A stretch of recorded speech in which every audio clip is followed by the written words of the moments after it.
Hi there! Today we are going over some basic words to express your agreement. The easiest way is to say yes, Jah. You may say it also, Jaa. Both are used in formal writings. Notice that we use double vowels in many words. If you ever want to check whether some word is formal or not, then you may search it from Estonian orthography dictionary.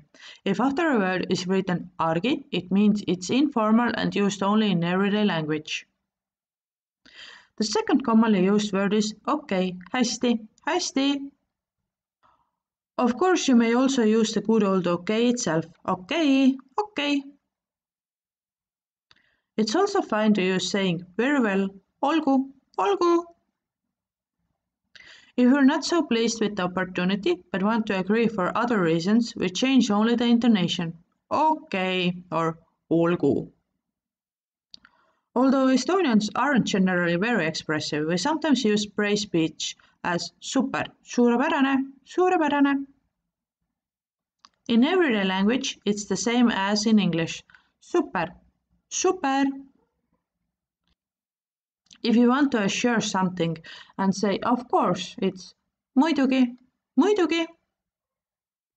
The other way is loomulikult, loomulikult. The more stronger word is kindlasti, kindlasti. For example, if you agree to meet someone and want to say let's do that, it's teeme nii, teeme nii. That's all for today. Thank you so much for listening and see you next time. Bye!